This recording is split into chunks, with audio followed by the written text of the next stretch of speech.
Because we have a guest speaker today, we're going to do the joys and concerns with just one stone. Normally, we ask people to think of the joys and concerns in their heart. We put a stone in for each.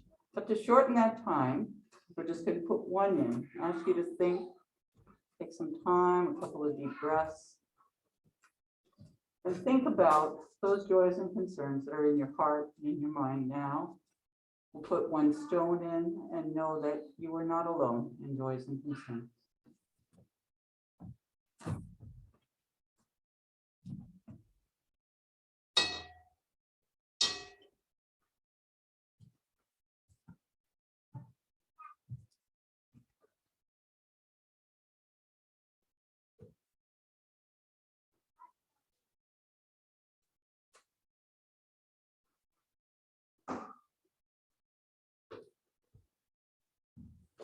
We are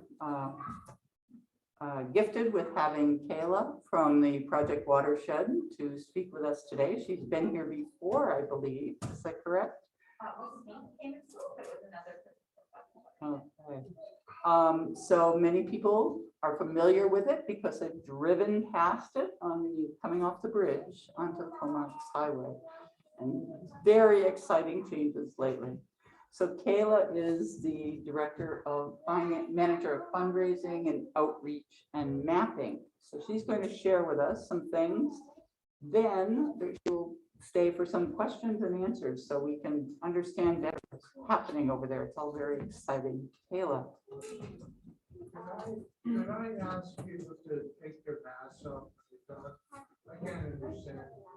I can't understand. Perfect. Anybody. Okay. I'm really we'll try. Thank you, Marie. I'm sorry to interrupt, Calia, but we need to take the kids out now just before you start. So I'll get the kids to head off now. Okay. Be sure to bring them back.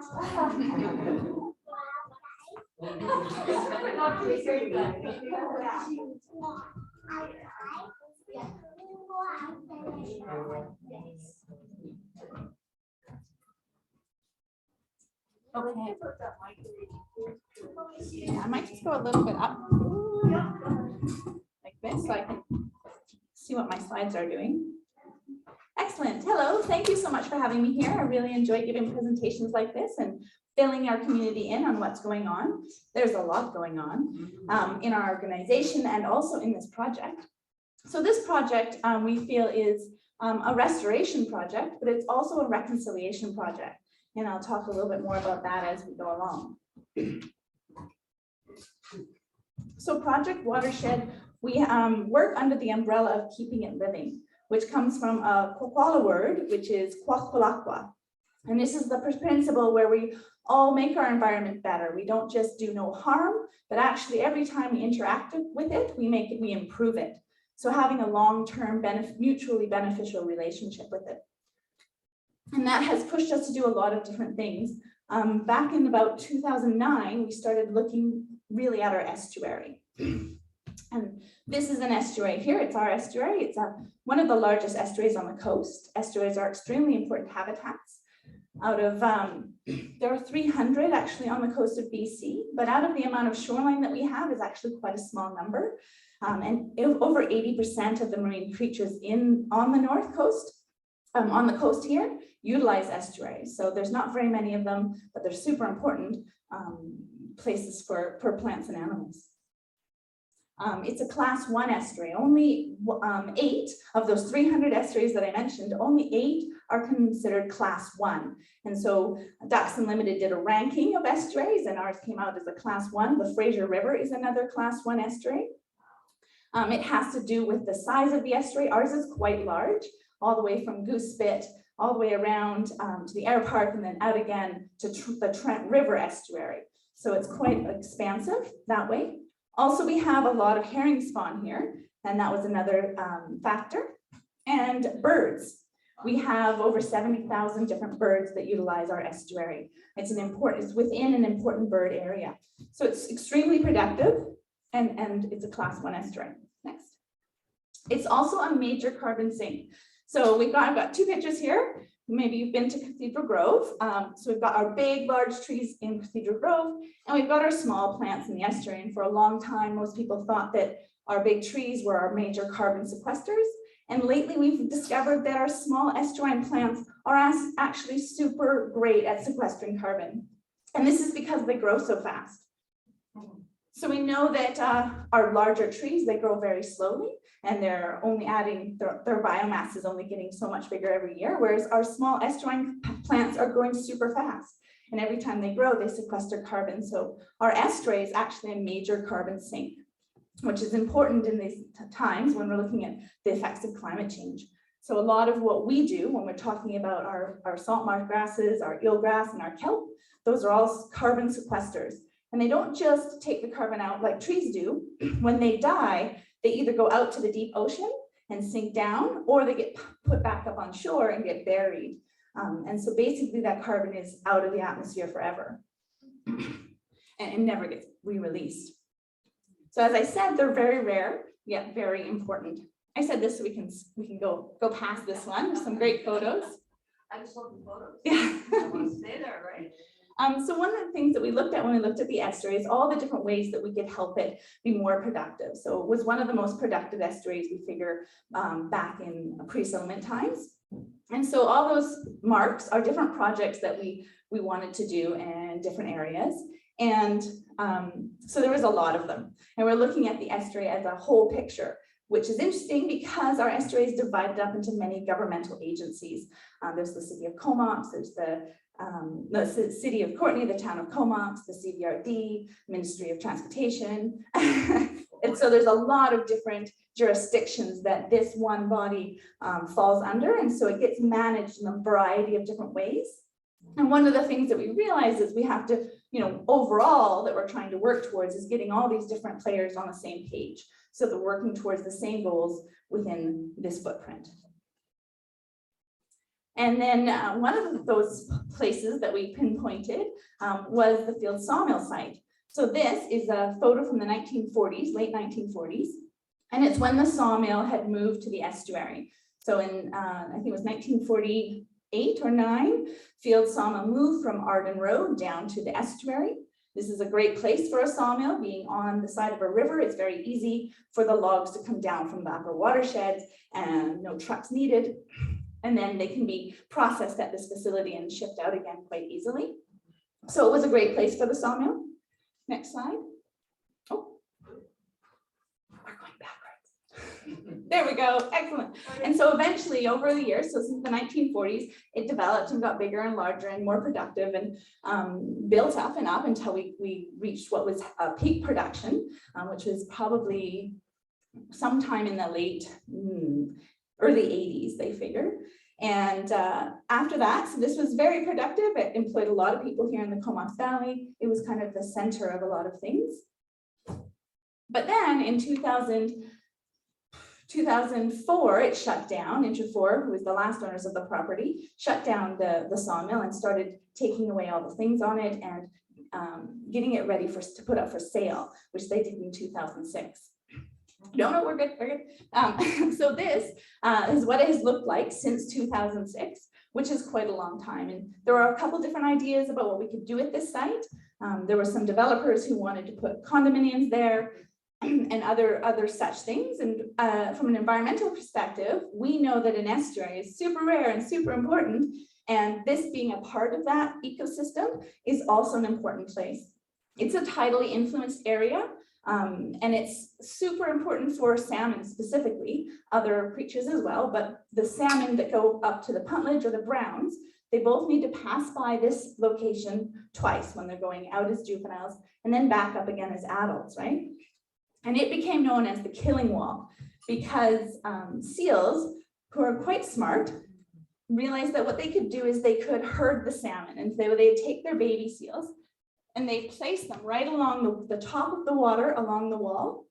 And then the mother seals would dive under the water and they'd scare the salmon towards the wall. And the wall, if you can see, has these little divots in it. And when the salmon get close to those divots, they almost act as blinders. And so they would be they would not want to turn so much, and they go straight up the wall, right into the mouths of the baby seals that are waiting at the top. So extremely effective for seals to predate on salmon, but not great for our salmon stocks. And as you might know, this is one of the main thoroughfares for our salmon to get up to the upper watersheds. So we saw this and like, this is not great habitat, and it could be amazing habitat. The group of trees that is down there, that's known as hollyhock flats. It has been preserved. They were going to down farther. Yeah, right down there, perfect. So that's the hollyhock flats area, it's the marshy, boggy area. And then there's the dike slough that comes in through that area. So that is extremely productive. In fact, when we were surveying salmon in different areas, we found that that had the highest amount of salmon fry. So we know it was super important habitat. And these off-channel habitats are really important. When salmon come down the river, they actually have to change, acclimate, so that they can function well in a saltwater environment, because they're going from a freshwater river or lake, and they need to change their bodies so that they can survive out in the ocean. And so places like estuaries are super important for those salmon. So they have time to slowly change and be able to work with the salt water.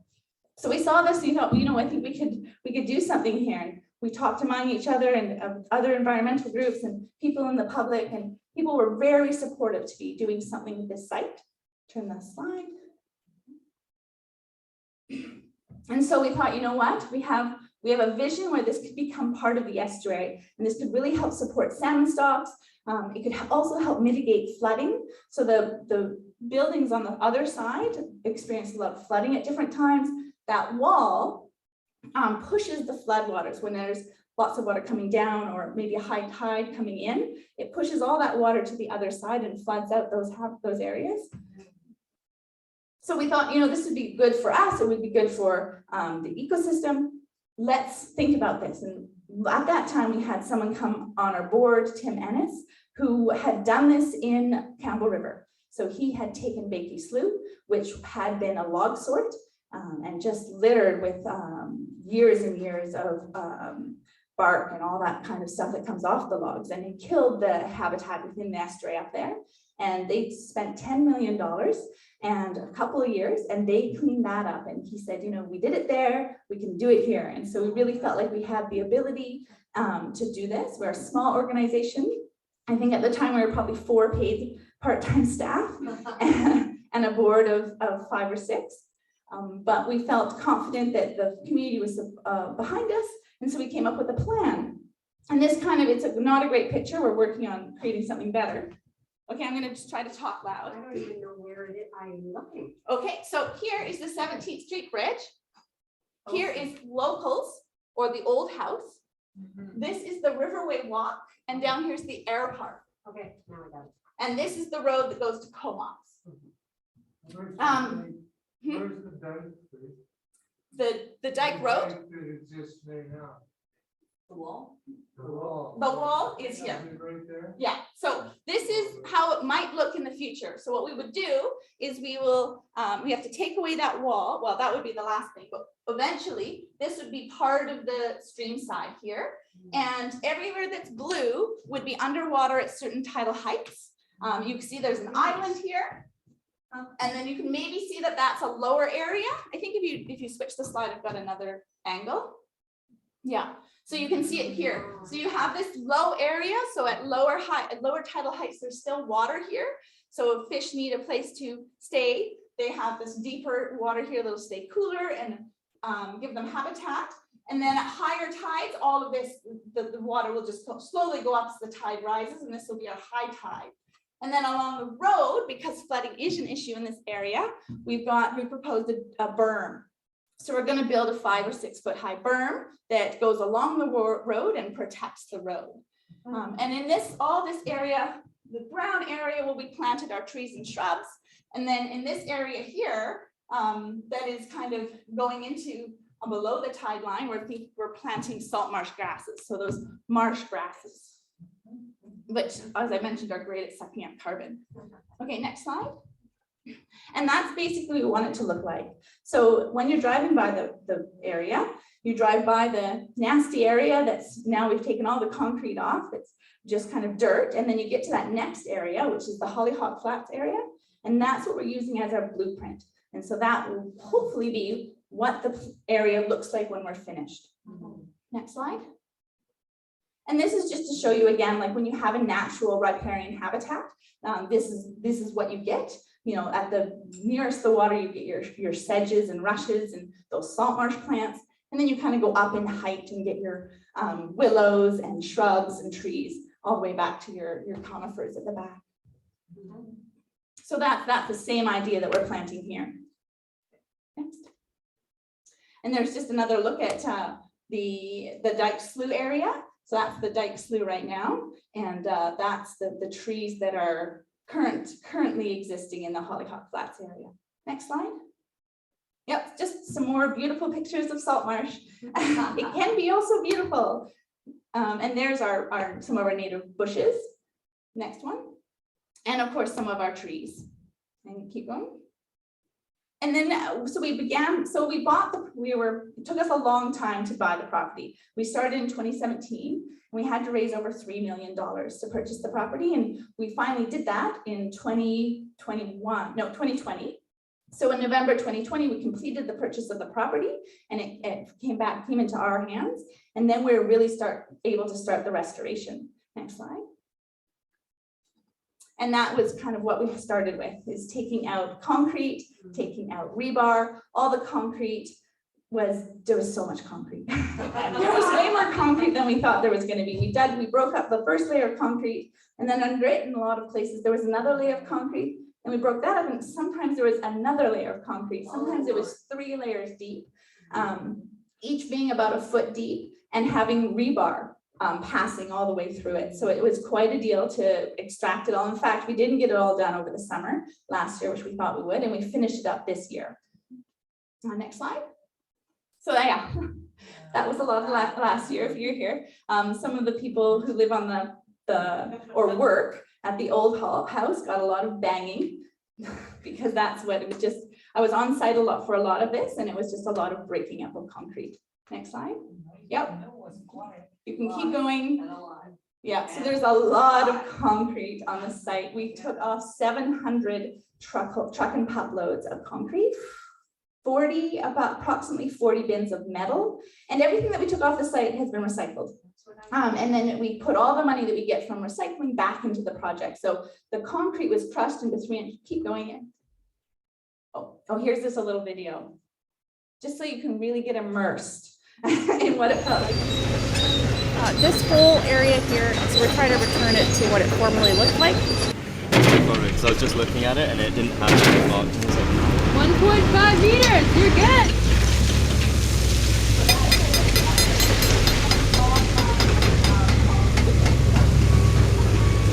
Our local community actually purchased it and took it away for us, and they used it for road base or to build buildings on. So that was excellent. All that money went back into the project, although we got recycled. This whole area here, so we're trying to return it to what it formerly looked like. I don't have this on a loop.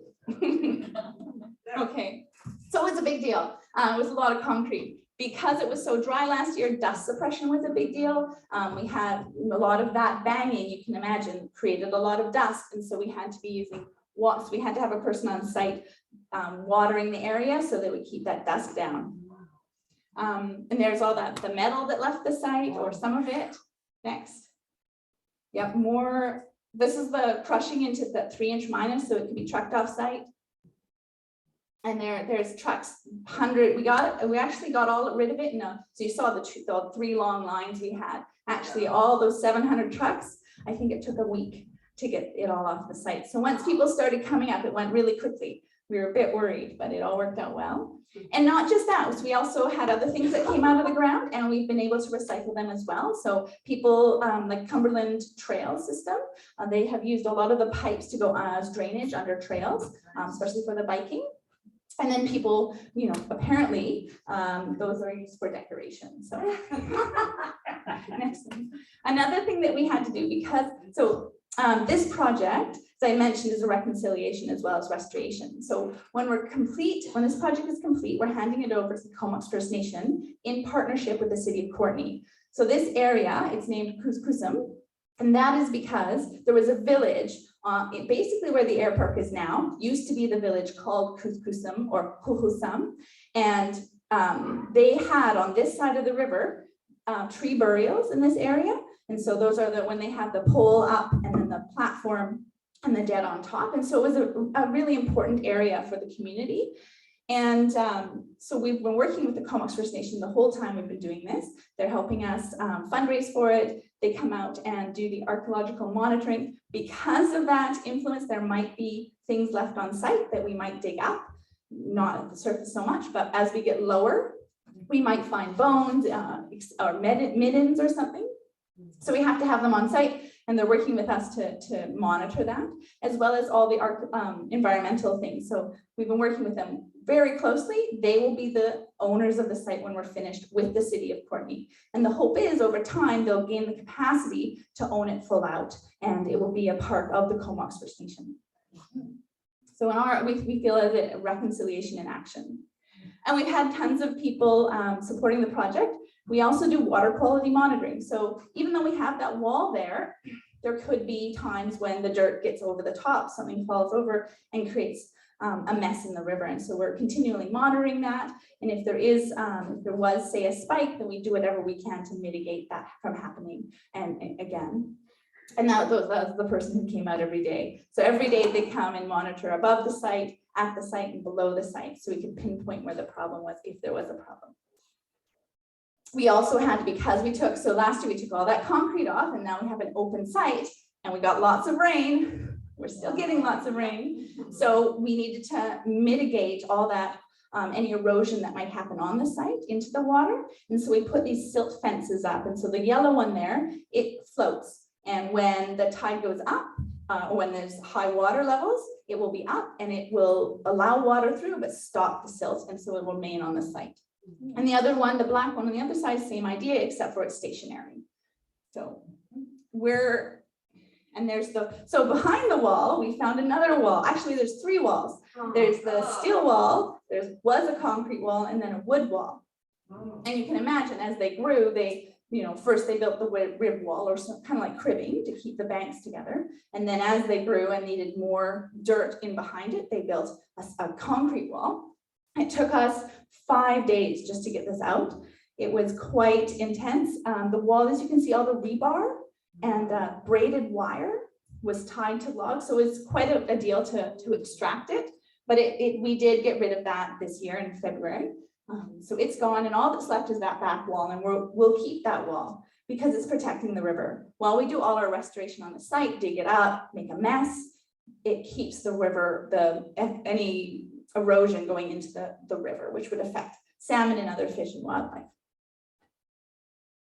And there's a picture of them trying to work at the wall. The back machine can't actually get wet. So we had pumps and we had to suck out water while we were working at this wall. Next.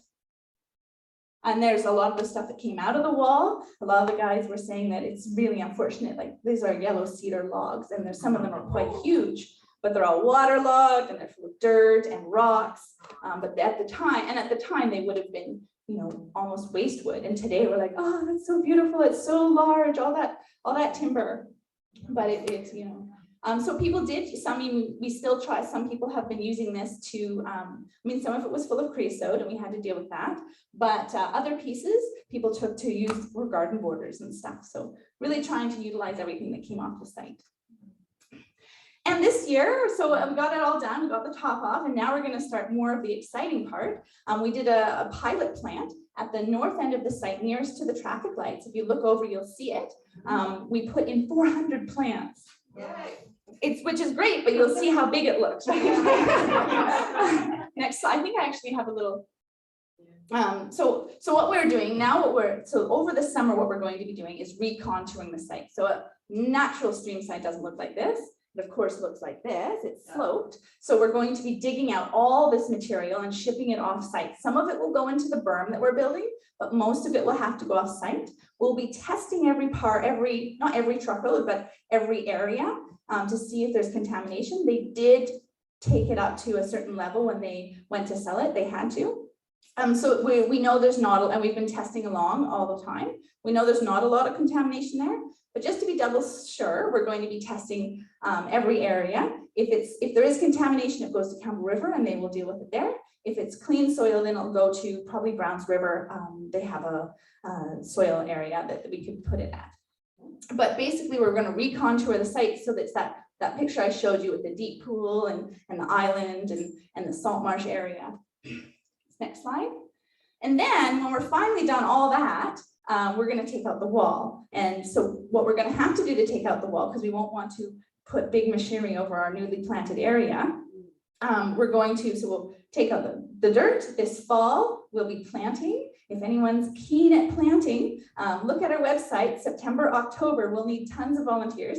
Those 400 plants with such a small area, you can imagine how many plants we're going to need to put in for the rest of the site. It's going to be quite a lot. So keep an eye on our website. We'll be needing all the volunteers we can get. But once we're done, back again. Once we're done that, probably in 2024, we're going to start removing the wall. So the plants will have some time to settle in, and we'll have a barge come up the site and come up the river and vibrate the pieces of steel out of the ground. And that will be the end of the project. Once we're done that, that'll be the restoration complete, which we picture will be 2024. And after that, we'll just be looking at maintaining the project and maintaining the plantings. Wow. Yes. Yeah. So it's pretty exciting. We're going to get a lot done this year. We might not, as you all know, gas prices have gone up. So getting all that soil off-site might not be feasible this year. We might only get 3/4 of that done and then finish that up next year once we've written more grant proposals, which takes me to this side. We are about, I need to change that. We're about 75% raised for the restoration. So we still have about 25% to go, which is, $1.5 million, nothing. I mean, we raised $3.5 million to buy it, and we've raised a couple million more. And so what we've got left is about 1.5 to 2 million, we figure.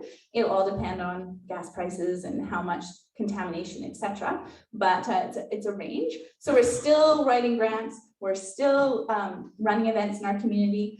We're still accepting donations. And that's to bring us up to that completion point, hopefully in 2024. Next slide. This is one of the ways that you've probably all driven by and seen the salmon. And I'm actually painting salmon with Tamiko's class next week.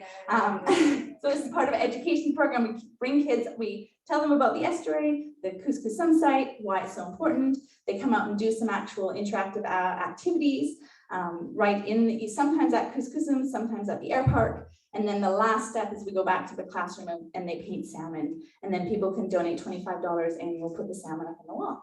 And it's been a great success. We have over 300 salmon up right now, and we're hoping to get, maybe the rest of the wall done this year and next year. And check the CDUF website. Our salmon's up there too. Yep, I was out there with Barb and you were there, right? Yeah, Barb and Heather helped me put your salmon up as well. Fire hydrants. Look for the fire hydrants. This was fire hydrant. Yeah. Okay, so these are pictures of other, lots of businesses in our community have supported this project, which is really awesome. Next slide. And of course, we've had tons of other donors. The province of BC has chipped in quite a lot. So to buy the property, they put in $1.6 million. And then they're through different departments funding its restoration, along with the other funders you see up here. Next slide. Okay, if there's any questions, let me know. Yes. Will that fencing where the salmon are fastened on, will that stay? That will definitely stay for a while, definitely till the end of 2024. And then after that, we'll see, we're working on whether or not we can do a bike lane and how that would work in that area. And I don't know if that would mean we move the fence, but it will definitely be up until the end of 2024. And then if it does ever come down, we can always take the salmon down, put them up on the site somewhere. Yeah, so you don't want to lose those. No. You mentioned that there was human habitation across the river. Is there any evidence that there was ever human habitation where the site is? Not that we have, no. And Yeah, not that we know of. So, but on this, where am I? Oh, yeah, not a good map for that, but yeah, the Air Park was the one that we knew about, and it was documented in settlements. Like when people came and settled this area, there's a written document where people were going up the river, and they talk about seeing the village and then also seeing the poles on the other side, on the Kus-Kus-Sum. And we don't know exactly where those poles were. Yes, in the back. Hi, is there a way we can donate particular trees? Or is that already established what's going on? So we have a planting prescription which lays out what kind of things will go in what area. And because we haven't got to that yet, most of the planting, we haven't, we did start with that, but it seemed maybe too early. Like we said, you can sponsor salt marsh for this much, and you can sponsor trees and shrubs for this much. But I think it was too early. It was not well adopted. So this year, probably as we get farther on, we might be offering, it's one of our ideas, to offer the ability to sponsor different plants that we will be planting there. Right. So that's something that you can look out for on our website. Yes. Where do you get the planting stock from? Oh, good question. So Streamside Native Plants gives us a lot of plants. So they're out by, I think, Bowser. And so we let them know good ahead of time because we're going to need a lot of plants. We've got a couple other distributors and people locally who grow native plants and who are growing for us as well. So it's going to be a big deal getting all those plants at the right time. Have you considered including a footpath along the top of the berm? So yes, we have. We are not going to be owners of this property, and we're not landowners anyways. It was never our desire to own this piece of land. It was our desire to restore it. So the Comox First Nation and the City of Courtenay will really have to decide what the public use access will be once they own it. So we can't say for sure, but we are working with them towards things like having, especially for education, access. There is a small area right near the gate that you can enter the site that has been left with concrete so that we could have a parking area and maybe a viewing station. We don't want to have tons of people on the site. I mean, the idea is for fish and wildlife, and it will be very mucky. It's a very wet site, so you probably don't want to be walking around there too much anyways. But we're working with the Comox First Nation and the City of Courtenay to see, with legality and maintenance requirements, what makes sense for them going into the future.